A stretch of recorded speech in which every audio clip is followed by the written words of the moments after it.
A couple of years ago, as you know, there was a very successful television show, and it was called the Smothers Brothers Comedy Hour, or the Smothers Comedy Brothers Hour, and various combinations of that.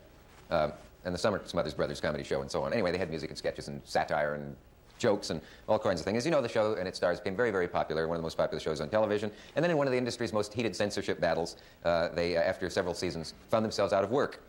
Fortunately, neither one of them has dropped out of sight completely, and they're still live and well, and right here on North Vine tonight. Will you welcome, please, the Smothers Brothers, Tom and Dick.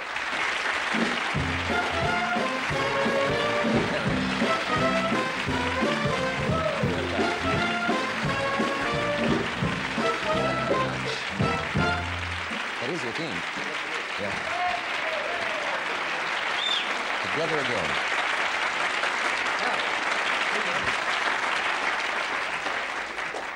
Well, boys, it's good to see you together again. Like seeing Laurel and Hardy again, or something like... How are you? Fine. This has been probably the fourth best year I've had in the last 12. You rank them that way, do you? I just kind of keep in order. Yeah, yeah. Well, it is nice to be together again. I don't see my brother very often. No. When? How much do you see each other? Well, I saw him tonight before the show, and I think last time I saw him was maybe about a month ago, Yeah. by accident. I get reports, though, from people who see him around town. Yeah. Yeah, they step over him as they walk out of the restaurant and say, your brother said to say hi, you know? Step over him? Well, he has a problem. Is it a new one? No, it's something I developed. I had to work on it. What do you call it? Is there a scientific word for it? Drunk. Oh. Let's see. Well, I wonder, how would a person know looking at you if you were in that state or not? If I was laying down. In a public place? In a public place. Yeah. Does anyone still say, gee, I can never keep you guys straight, which one's Tom and which one is Bob? It's getting a little different twist. They do that, but now they look at me and they, if I give them a credit card and I'm buying gas or something, they say, are you related to those guys? They won't ask me if I'm one of them, if I'm a relation. I say, yeah, I'm Dick. I'm Dick. Yeah. You know, hi there, I'm Dick. He says, yeah, you're one of the brothers. I didn't know they had that many brothers. They don't think that I'm who I am. They don't even think you're one of the original two. And then if they ask me if I am, and I say, yes, I am, they say, no, you're not. You know that thing. I know. I don't know what to do in a case like that. Are you supposed to announce who you are or what? Yeah, you feel very awkward. Are you recognized a lot now, both of you, since the show's been off a while? You haven't vanished from the business, but... Yeah, we vanished from the business. We're not recognized as much anymore. Time keeps going by, and things have changed, and our style of what we're doing is kind of past. People will occasionally give us back an old autograph. Turn one in? What do you get for an old autograph these days? That's terrible. I had someone send a picture back once. They didn't like it. They didn't like it? No. But I wonder if you know what I was wondering when you were doing the show. Did you read your fan mail mostly? Oh, yeah. Yeah. We had a nice range of different emotions in our fan letters. Yeah, but you did.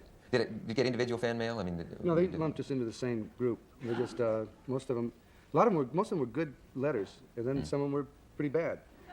So you have good and bad. Yeah. Just like yin and yang. Yeah. Or up and down, or back and forth. Huh? Or in and out. Or black and white. Yeah. Yeah. Okay. Sort of like your show. I'm sure you get a very, very nice range of letters. Yeah. I remember watching when you first came on. There's a lot of dubiousness. You sort of felt the pressure. Coming in against competition. But I think your personality is something that it has to grow on a person. Either it grows or it doesn't grow. No, I think. Has it grown on me yet? No, I gotta say I liked you. I wouldn't. You stay. like me. I hardly stay up this late. But. How does the other brother feel about me? Does he? No, we don't have any other brother. I meant this one. Oh, I don't know. I don't know what Tommy thinks. Well, Tom, I've known Tom for years. We've never done your show before. This is the first time we've ever been on your show. No, it isn't. We never did your show before. Yeah, you have. What show was that? Not this one. Not this particular show. Well, Tom's been on my show several times. Take a good look at me. Can you get a close-up here? Was he lying down when he did the show? That's what yes, as a matter of fact, you did. You sort of rolled out here, and they propped you up in the chair, and between breaks they fanned you and things. But, no, you've been on before. Don't you remember all the fun we had and all the laughs? No. Do you remember any of the fun, any of the laughs? I don't remember the show. People are going to wonder if you're really as dense as you seem. I mean... You've still got part of the public fooled, and they think that you're just this clod that you play when you're sitting here like this. I didn't know that was my image. I really thought I was... It's very hard to get back into the swing of things. Yeah. With you, it's kind of easy. But if you were on a real show, I mean like your primetime show or something like that, would it be rough for you to get into gear? Tom? What show? If you were doing a regular show again, if you were doing an hour variety show... It would be very hard. Yeah. Because you pull a staff together, and you get some momentum going. It's hard to get it started again, because we tried it, and weren't too successful. But then again, I've had those 3 bad years. In the cycle, first off, you eat well, you take care of yourself, and you refill the barrel. Well, you've done none of those. Well, I don't plan on making a comeback. So you don't care what happens to the barrel, you're just fill it up. drinking out of it. Well, maybe Adelle Davis will have something to say to you about your diet. We have a, she isn't coming right away, but later. We will return after this message. Keep this momentum going? Yeah, as soon as we catch up with it, we're going to try to stay with it. After this message from our local stations. I'm here with both of the Smothers Brothers. Each of them Separately. more alert than the other. I mean, one of them more alert than the other. No, we all know that. Say, you know, I got a whole other subject I want to talk about. I never had any brothers and sisters, you know, and I always wondered what it would be like to grow up with somebody else in the family about your age. You're almost Over about 18 months. Yeah, I just turned 33, and I think Tommy's about ready to turn 35. That was just frightening. So it's less than 2 years. Right. Yeah. So you grew up together, and you can tell each other everything, and yeah, it's sort of groovy to have a brother or a sibling, because that's the only person you could really use the foulest, most strongest expressions you could ever think of in a moment of relieving your tension, and you forget about it in about 5 or 6 years. Finally wears away. You know, we had a third guy in our group when we first started, and we used to yell at him and talk to him like we talked to each other. Well, he got very upset about it and quit. You treated him like a brother, in other words, and he couldn't stand it. He couldn't stand it, that's right. Which one of you lost your virginity first? I don't think that's a fit thing to talk about on it. I don't know what came over me. No, Dick was the first one who lost his virginity, because he's always been in a hurry. He was a racer. He drove race cars and a lot of things. I tried everything once. Oh, including that, eh? Yeah, including that. No, you know, I just thought of that. I thought I could ask it in a tasteful way without playing around and being But it doesn't lead to much, titillating does about it and all. Because, I mean, when you're brothers, you probably talk about that Yeah. constantly. And I used to rub it into him a lot, too. You know, he was a senior in high school. I said, Tommy, you got to try it, you know? is that right? And how'd you feel, Tom? Were you jealous, envious? No, it felt good. How come you No, always... you don't understand me. Okay. You didn't understand the question. I mean, No, I how understood did you feel the toward question. him? Oh. Toward him Toward me. about his being the precocious one in terms of birds and bees wise? Well, we had a bet going. It was just $1 loss. There was no envy or anything like that. Just $1. Well, that's a long time ago, you know. Yeah. $1 bought a lot more in those days. When was this? A couple years ago? How come you always talk about it? When the guy from, you know, what's his name, from All in the Family? Yeah. Carol? Yeah. And he brought, Carol O'Connor? Yeah, and he brought that up about that thing with about the kid. You brought that it's not important. No, we were close to getting it there. What was it? Right up the... No, it's not important. Oh. Is he offended now? No, he's not offended. Why don't you ask us what we're doing? I bet you there's probably somebody out there want to know what we're doing with ourselves, you know, since we've been off the air most of the time. Yeah. Besides, you know, quiz shows and things like that, you know. Okay. Gotta fill our times. Okay. Wait a minute. What are you guys doing? It's a smooth transition. I like that. That's good. What have you been up to, Tom? Are you want me to Oh, well, I've got one thing that's quite exciting to me. And Oh, it was great. Your just, fans will be glad to know you're coming back. starting in February, I'm going to be hosting for CBS, taking over for Merv Griffin.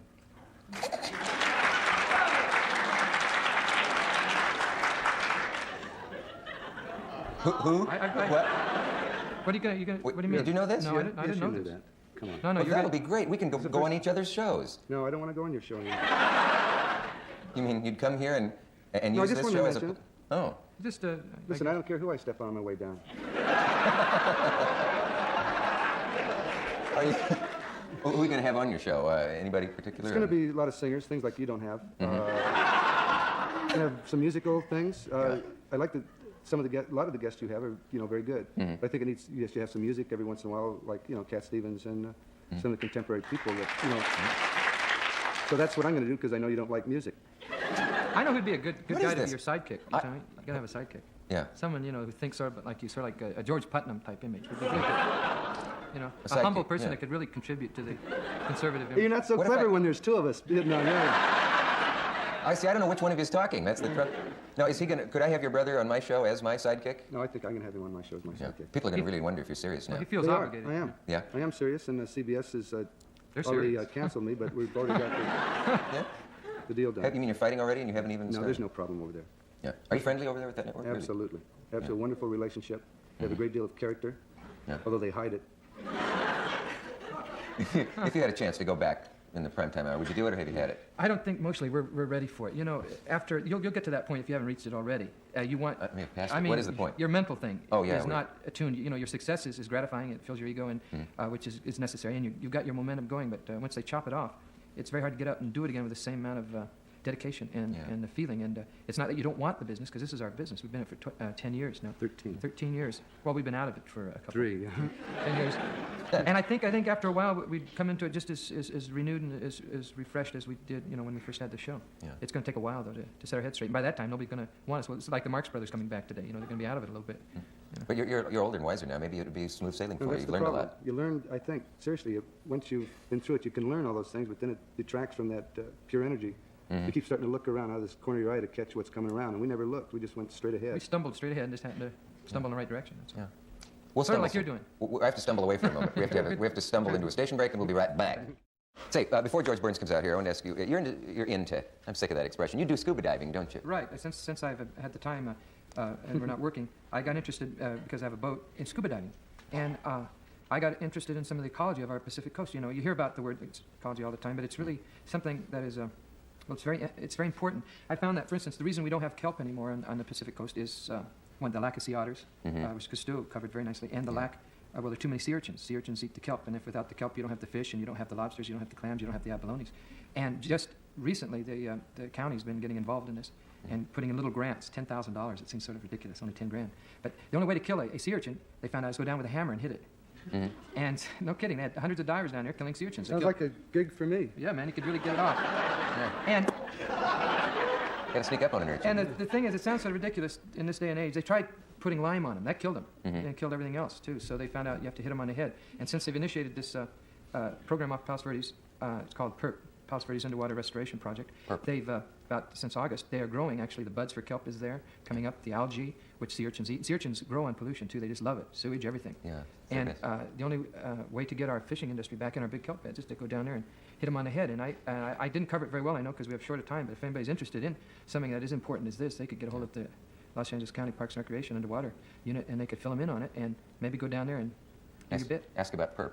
This affects everybody. I didn't even know my brother. He never was interested in anything. All of a sudden, he's getting interested. It's too late. Doesn't even have anything. I run out of money, I get interested. Now that you're over the hill, it's, right. Goes it's his too hair late. long, and that's it. Gets interested, and that's it. I'll get a hammer, go down, and whop one of those. I think that's Well, I you said my convinced say. me even if you haven't convinced him. Well, anyway, people should look into And I think it's nice an old guy like you taking an interest in things I help the kids out. before it's too late. Okay. I'm a great admirer of my next guest. We were just noticing, we were both looking at him in the wings and saying what a natty-looking, sophisticated man he We're is, admirers. impeccably dressed, a funny man and a terrific singer, as we all know. There's no doubt about that. Mr. George Burns.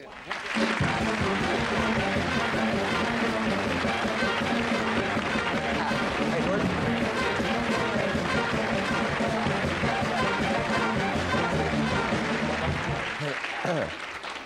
Tired. I did a little scuba diving. Oh, you've been down there under the. Down there, I love that kilt. You've been. Have you ever been under the surface of the ocean? Been No. every place else. That's the only place I've missed. Yeah. You've played everywhere but the sea. Oh yeah, closed every place. Yeah. I Say we're both guests at the moment. I just realized I'm a guest in your city and you're a guest on my show. Yeah, And this so is we're- your first time here. It's all nice. There's guesting. a lot to talk about. The freeways, the jams on the freeways, and the smog. Yeah, there's the smog, It's nice, and the earthquakes, right? which is good, and the unemployment, and the movie industry, and then this forest lawn. Right. You're really in God's country. One way or another. Yeah. You left out Pismo Beach. Yeah, well, forest lawn, if you tell any jokes about that, and if it dies, there's some place to put it, which is good. And I did something tonight that I don't usually do. I brought my piano player with me. For any particular purpose? Yeah, well, this is your first time out here, and I brought Morty Jacobs with me, and I figured that if your guest star is a big hit, then you're a big hit. Yeah. It's good Tonight philosophy. you're going to be a smash. You mean you're going to grace us with? Oh, yes. And Morty Jacobs, it wasn't easy to fly him out here from Chicago. He just became a father, and he was nervous about coming to California. His wife was out here. I see. Sort of a joke. You see, yeah. You see, no one expects a straight man to do a joke, and And by the it way, took me a that's second. right. I got to do straight for myself. And Jack Benny sends his best to you. Oh, yeah. Jack Benny How is sends- he? He's fine. He went to New York yesterday. They're giving Isaac Stern a dinner in New York, and Jack is going to be the Toastmaster. Well, And you know Isaac Stern is one of the world's greatest violinists, and he practices 2 hours a day, and Jack Benny practices 4 hours a day. Well, I think to be as bad as Jack Benny is, you got to practice twice as long. Go ahead. Yeah. Right. And go ahead. No, go ahead, 'cause I'm here all the time, and I was, go ahead. You say something. I don't care. George, let me ask you something. You always do. You have a library of. Go ahead. No, Go, it's your please. show. I always defer to my no, guests. you've got to You know, learn to because- relax. Huh? I mean, you relax. What, relax? Don't worry, we're not going to say anything bad or anything. This is your show. Just relax. You got a great guest here. Could I lie down? Is he tightened up? I think he's tightened up a He's lot. tightened Where up do you a lot. see We this? want you to relax. I'm as torpid as a clam.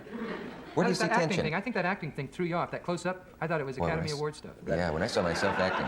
Hey, you want to hear a Polish joke? Yeah. Tell a Polish joke. No, better not. You know why Wanna smoke? a Polish dog has a pug nose? No, why does a Polish dog have a pug nose? From chasing parked cars.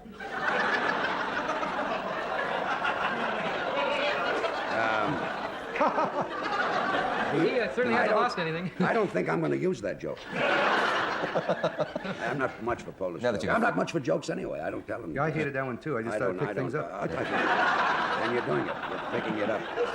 How dare you come on here and offend Polish dogs? We have a lovely living room chair that's twice the chair you think it is.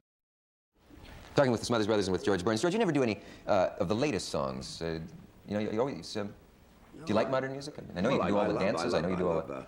I love all kinds of songs, but I make a lot of money by not singing popular songs. By staying out of them? People pay you to... Irving Berlin pays me $25 a week not to touch any of his numbers.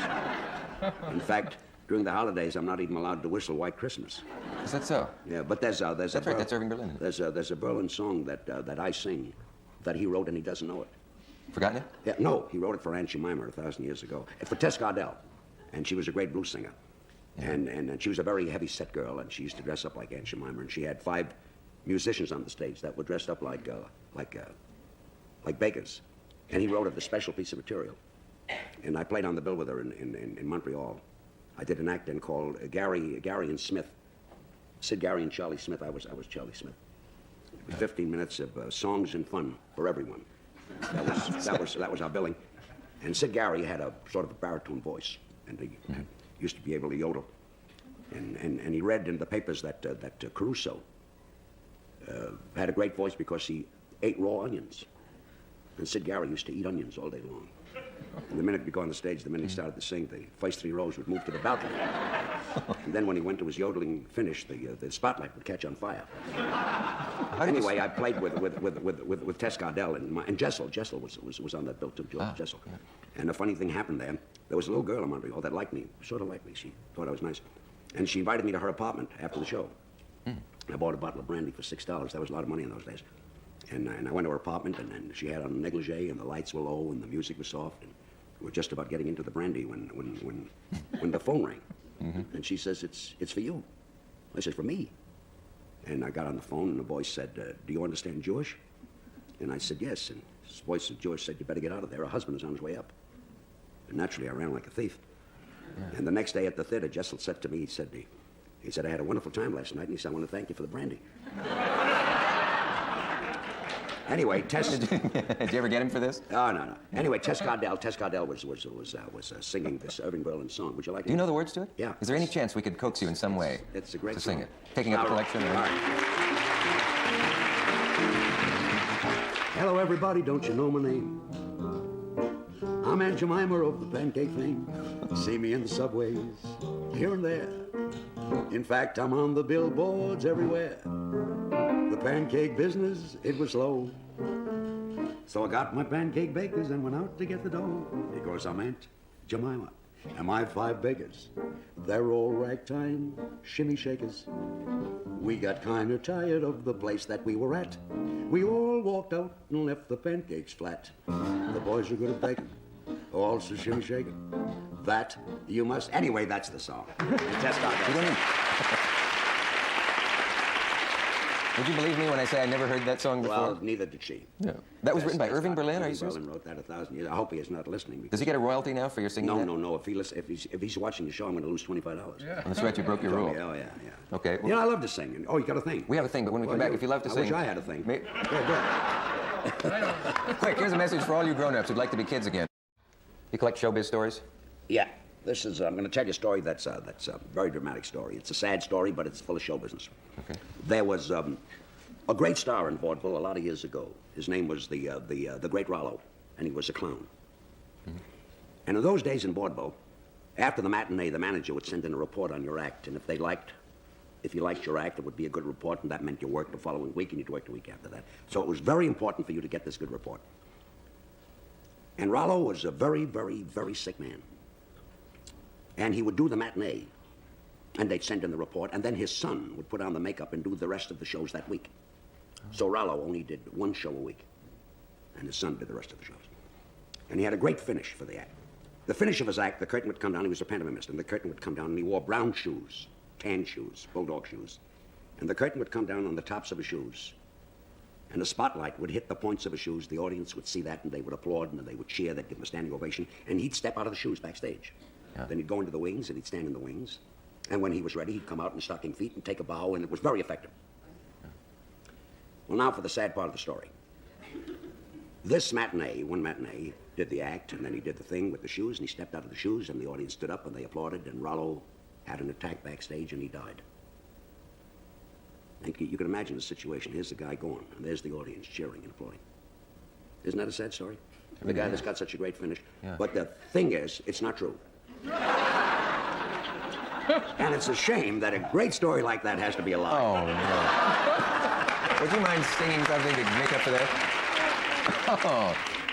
You've had us on the verge of tears. Well, you're a rotten man. That's a good show business. Well, it is a wonderful story. It's full of show business. I love this. It's full of show with business. the curtain coming down And those shoes there. which I'll certainly use if vaudeville comes back. What about laying a song on us now? All right. What song? Before union hours end. What song should I do? I guess I'll take the train back home. I don't know, some old song. Okay. I guess I'll take the train back home. There's no more sightseeing left for me to see. I've wined and dined and gazed on bill of fares till mother's homemade pies look good to me. San Francisco is a grand old place. When I get back, I'll never roam. Tell those cable cars to wait and open up that Golden Gate. I'm going to take the train back home to Powell Market, to the Ferry Building, to say hello to Tony Bennett. It took me so long to finish the song, I just missed the train back home. I mean, that's...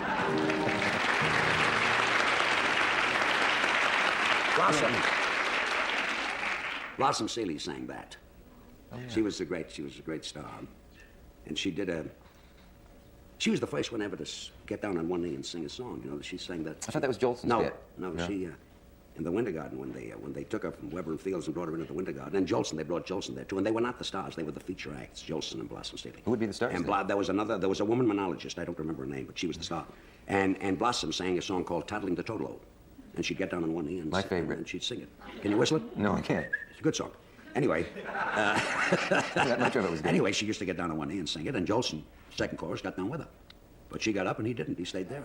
And that day to this, smash. we've thought of him as... Well, anyway, she worked at the Barbary Coach when she was 18 years old. She told me the story.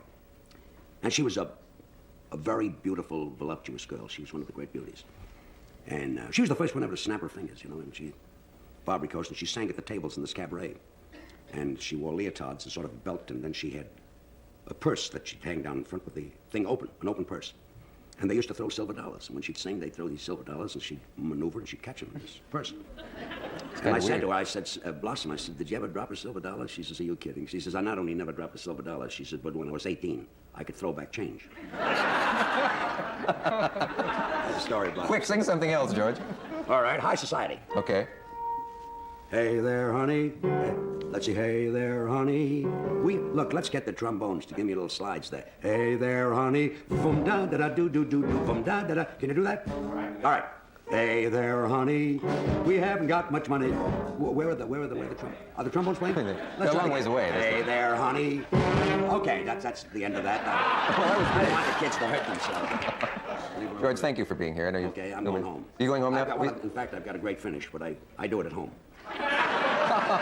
Well, all right. Say Thank you. Say hello to Jack. Yeah. Okay, good. Good to see you. Watch the edge. We'll be back. We have a message from our local stations. We'll return. Adelle Davis. More people have said, why don't you get Adelle Davis on? She wrote Let's Eat Right to Keep Fit, among other things. And she's been kind of prophetic. She was talking about a lot of things that are happening in nutrition these days. That's such a boring-sounding word, but she makes it interesting. She really does. The whole organic food idea, which seems so popular now, is not all that new. Will you welcome, please, Adelle Davis.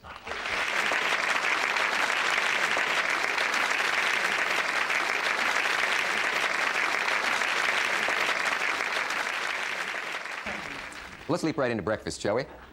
If you feel like it. When I was a kid- rarely have breakfast this hour of the day, but if that's all right with you. I realize that. But when I was a kid, they always said, this is the most important meal of the day. That's true, it And is. I used to think, how do they know?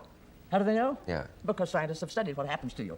Yeah. The idea is most people go to work in the morning, you know? Yeah. That's the general idea. Most people. And one should be rather efficient to go to work and think clearly and so on. But you don't do that unless your blood sugar's high, and your blood sugar isn't high if you had coffee for breakfast, or if you had donuts and waffles and hotcakes and all the carbohydrate Those stuff. have sugar in them or on them, though. Oh, yes, they do. And what happens is you get so much sugar in the bloodstream that it overstimulates insulin because the pancreas is very adequate, and your blood sugar goes up, but it quickly goes down because insulin makes the cells pick up the sugar. So, and your brain can only use sugar. People are inefficient, as it were, and you don't think clearly, and you feel grouchy and grumpy and fatigued, et cetera, et cetera, et cetera. So if you had a rule about breakfast, it would be cut down on the no excess If I had a sugar? rule about breakfast, it was don't eat so much at night. Because most people don't eat breakfast because they make pigs themselves at night, or they stay up and look at you in the middle of the night, and they think, oh, baby, I'm hungry. Wonder what's in the refrigerator? So we go out and raid the refrigerator, and then breakfast comes pretty soon, and they can't eat it. Yeah. You're responsible for a lot of bad breakfasts. Among other things. Well, then if you have your I wouldn't choices, want to make you feel bad, but I just want to point that out. Oh, that's all right. Yeah. But what about someone who goes to work very late in the day? If they sleep that's late, suppose you're in the fine. kind of showbiz life or musician where you sleep till noon, do you still Yeah. eat a big breakfast? No, actually, breakfast doesn't need to be big. No. You need to have enough know-how in nutrition to know how to count protein grams. You need some kind of source of unrefined carbohydrate, orange juice or fruit of any kind, together with milk or eggs or the good old bacon and a ham if you want to, but protein. Yeah. If you don't want to eat a breakfast, it can be milk with some powdered milk added and egg, sort of an eggnog business, or yogurt and something. It can be fairly simple. It doesn't have to be big. It doesn't have to be high in calories. What would, is it worse to eat no breakfast at all or the high sugar thing? What if you just... Both are pretty bad. What does it do to you if you just have a cup of coffee and a If you cigarette have, for if you breakfast? have no, you have nothing to form blood sugar that way, and your blood sugar drops down. The other way, if you eat a lot of carbohydrate, your blood sugar goes up for about 15 minutes until any increase of about 40 milligrams a half cup of blood will cause your pancreas to produce insulin. Then the insulin is overproduced by a lot of sugar, and it makes it go down. So you're in the same place, whether you eat no breakfast or whether you eat a lot of carbohydrate. It's so hard to know who to listen to. You know, every time I'm around a doctor, I ask him what he eats, and I've had heart surgeons on and all, and they say they eat bacon, and some of them say they don't. And I asked the doctor the other day, how many eggs do you eat a year? And he said none. So that's the one thing he won't eat because the yolk is pure cholesterol. Now, that And is yet- absolute nonsense. In the first place, the yolk is not pure cholesterol. It only has a few milligrams of cholesterol in it. And if you say on a diet which contained no cholesterol at all, which would be a vegetarian diet, because cholesterol is only produced by somebody's liver, if it is cow's liver, or chicken liver, or somebody, so that's in our food, your own liver produces more cholesterol. So are you saying there's no cholesterol problem? Are you saying the egg is... I'm not saying there's no cholesterol problem, but the problem is not eating eggs or milk or cream or butter or liver. The problem is the size of the cholesterol particle. So the yolk It isn't full of cholesterol, but the doctor People do was. have high blood Oh. cholesterol. Yeah. Say I'm something, sorry, Dan, no, would I you? said nothing. Oh, don't be sorry if you said something funny, because no, I hate to miss it. I was being a fool. I was being a fool. But you hear that there is a cholesterol problem, and yet you don't know whether to eat it or not, or whether to eat the stuff or not. And then you hear, now you tell me, Problems are never good to eat. It doesn't make any difference how they're seen. eat the things with cholesterol, and you're too fast for me. Adele, I have a question. Didn't they... I haven't answered his yet, sorry. but that's all right. This is a dumb question. Don't my brother...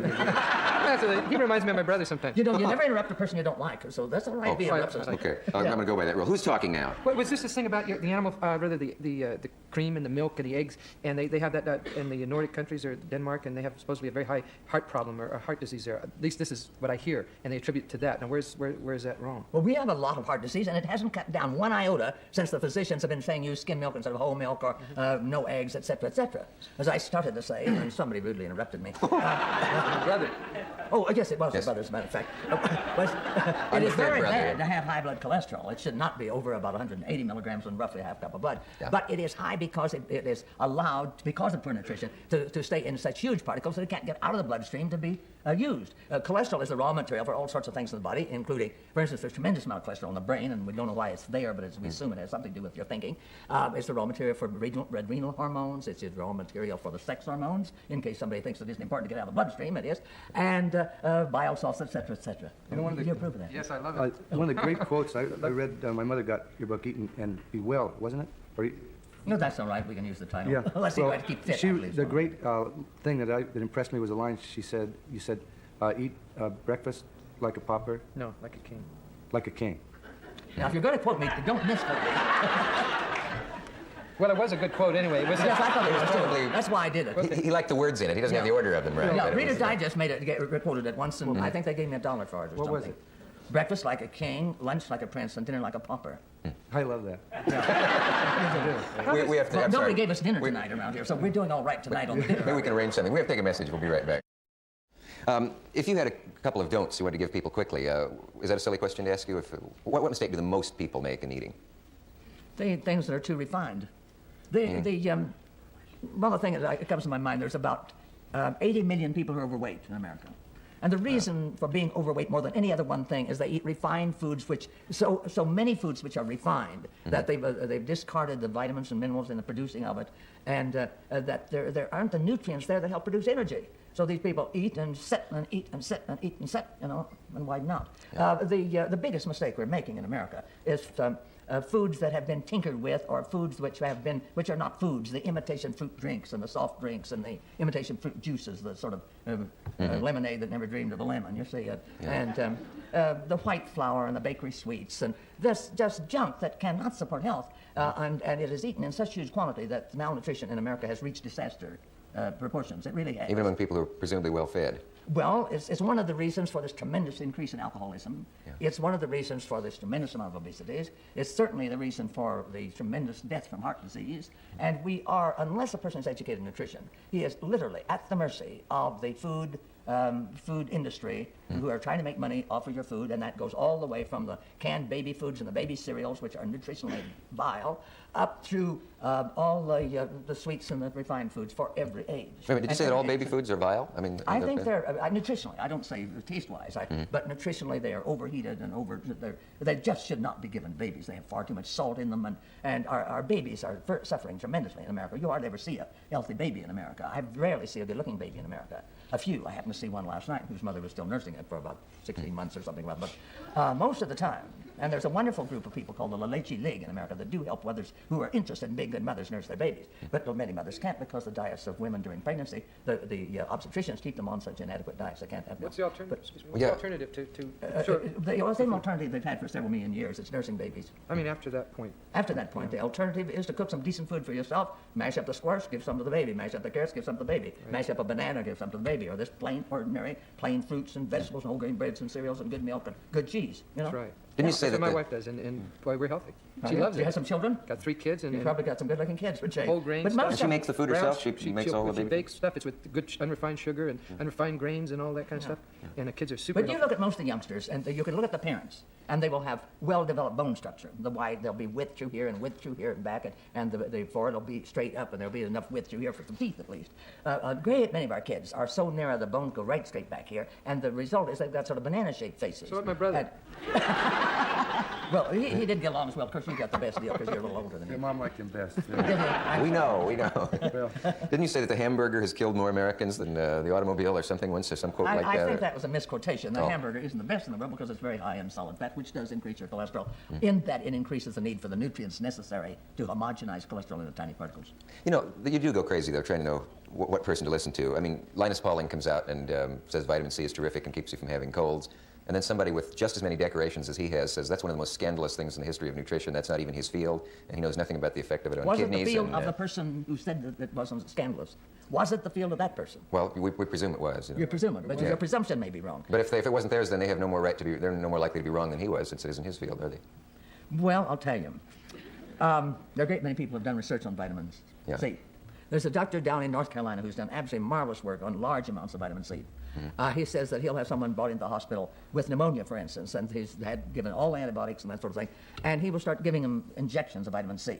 Let it dip into the bloodstream slowly, and by the time, and he gives as much as 100 grams, that's 100,000 milligrams, so within 3 hours this person is up, the sign of illness and so on. Very large amounts. There's just a recent report on a study made in Italy in which people have been given as much as 35 grams of vitamin C day after day for glaucoma, and their glaucoma is cleared up. Now, glaucoma is a major cause of blindness in America, so you can't laugh that off. The only people that I know of who have refuted Pauling, Dr. Linus Pauling, have been people who have some interest in that, for instance, the drug firms would lose millions of dollars if people took vitamin C seriously, because vitamin C is a detoxifying agent. It helps to make cortisone last longer, so it helps the diseases like arthritis and that sort of thing. It's marvelous for infections and so on. Plus all It's not the remedies. only thing, but it's one. But I think Linus Pauling was absolutely right, and there are many people who are giving large amounts. Now, the person who's healthy doesn't need but a tiny amount. You could have a glass of orange juice or plain old orange, and that's that. But there's no reason for saying that Linus Pauling, that's this propaganda that doesn't want that large amount of vitamin C. I don't think I ever get colds, or maybe once every 3 years, and I never. Mr. Cavett, I'd like to make a statement about the health. Well, we don't have an audience participation facility tonight. Why you're not responding to the farm workers picket line outside? I have responded to it. We have a message, as luck would have it right now. We're just saying how confusing it can be because. How have you responded to the farm workers and their suffering and their struggle? Hey, why don't you... This isn't your show. This is not your time or your subject matter. I would like to know, this is about some people who are picketing the show, about a sponsor. I don't have anything to do with the network sponsors. I'm finding out as much as I can about it, and I'd be interested to know where you were all the months that the sponsors were on before, but I haven't gotten an answer to that yet. So unless you want me to make some dangerous statements like that, you probably better not talk about it right now because my invited guests are here. Okay. Anyway. A lot of people, of course, do read your books, and unless you read the books, you don't know where to turn for these things. You don't have to be so scientific about it. Nobody knows exactly how much vitamin E a person needs, for instance, or you don't know even for, and there are great individual variations on needs. People who want to be exact about how much of this and how much of that are identifying supplements, for instance, with drugs. You don't need to be that accurate. What we need to do is to, and there's too much emphasis, I think, on vitamin supplements. What you need to do is to get some good, plain cheese that is not processed. Milk which is preferably safe raw, like we have Altadina's raw milk here in California, which is a certified milk. It's medically certified. The medical is examined every week. It's the best milk in the world. And we're lucky because we do have it here. You need to have fresh fruits and fresh vegetables and good stuff that's home cooked and not frozen. Oh, I don't mean to say not use frozen things at all, but keep away from all this refined stuff. It's just that simple. If you do that, you don't need a lot of stuff. Doesn't the refined stuff include almost everything in the supermarket? Most, yes, but we don't. If you want to build health, we have to realize, and it's very important to realize, that we produce disease in ourselves. Parents produce diseases in their children. I'm awfully sorry to say it, but I think pediatricians produce allergies, for instance, and about 65% of the kids are not nursed. And that really is what they get. They can't have infections. You can't have allergies unless they're produced. You can't have people who have high requirements for vitamin C or pantothenic acid, which is lacking in the allergy things and so on. But if your diet is good, the supplements aren't terribly important. It is true that in America diet, even choosing an excellent diet, it's hard to get vitamin E, it's hard to get vitamin D, the so-called sunshine vitamin. But the rest of the foods you can get fairly good. If you eat things that are grown with chemical fertilizers only, and this is the reason for the whole so-called organic movement's one of them. Now, there are several reasons there. Vitamin A is destroyed by the nitrates that are in food that come from chemical fertilizers. Most of the minerals cannot be picked up into the soil, so that you get magnesium deficiencies. People are strong and tense and sensitive to noise, and they climb walls unless you give them tranquilizers. That's where this goes back to chemical fertilizers indirectly, because it's a magnesium deficiency. And there's also the nitrates from chemical fertilizers can change into nitrites in the body, which are quite toxic and have killed quite a great many babies, or a number of babies, especially in Illinois and Minnesota. And also the nitrates can change into something called nitrosamines that are cancer-forming. So there's a good deal of question as to whether it's smart. Where do you stand on the? Where do you stand on the DDT debate, which is open the DDT again? debate is not a debate to my estimation. Anybody who's interested in it is interested in making money off the DDT. I think there's no sense in having DDT, but unfortunately, since there's been a lot of criticism of DDT, they bring in dieldrin and a lot of other things that are 10 times worse than DDT ever thought of being. You know, there's a wonderful thing called Polytrap on the market, and it'll kill every bug that eats a leaf. And do you know what it is? What? Bubble gum. It's nothing but thin bubble gum. The poor little bugs chew, and pretty soon they're all stuck up, and they can't chew anymore. They're dead. It's just that simple. Supposedly, it says on the bottle that don't drink it. That's what it says. But somebody who has been using it, for instance, says you could drink gallons of it. Never heard. Now, if somebody says we can't raise food without poison sprays, they're wrong. It ruins the taste of things. It's ruining the soil in America. We will someday go out and pick up sand and dirt from Illinois and Ohio and Indiana, and it won't grow anything because it's so full of poison sprays all over America. That is our America the Beautiful. Is it silly to ask? There's less than a minute left in the segment. Is it silly to ask you if everybody would be better off eating health foods? I don't like the word health foods. Everybody would be better off eating nutritious food, shall we say, if they want to. I feel it's up to them completely. I swear everyone at some point in his life, his doctor has said, if you eat a wide variety of foods, you don't need to worry about taking vitamins. Yes, but a wide variety might be a lot of junk that's no good. You can get lots of variety. Oh, I don't buy the variety stuff. If you eat a lot of variety of good foods that are unprocessed, then more power to you. That means a variety of fruits, vegetables, whole grain breads, whole grain cereals, good milk, good cheese, good eggs. We have a message. We'll be right back. Yeah, I'm sorry we're out of time. Please come back again sometime. Miss Davis, what'd you have for breakfast today? Quick. Can't remember? No, I was down in San Diego and we didn't have much time and I was fed granola, period. Okay. Well, you look good. Thank you. Do you mind our knowing your age in the last few seconds? No, I'm 67. I'm almost 68. And you play tennis every day? I don't play tennis every day. This fall, in the first place, it's too cold. In the second place, I've been out of town all the time. Well, I was in Philadelphia all last week. They had snow on their tennis courts. I know. They're always doing that. Well, isn't true that We're out of time. We'll see you tomorrow night then. Good night. Thank you. Please come on.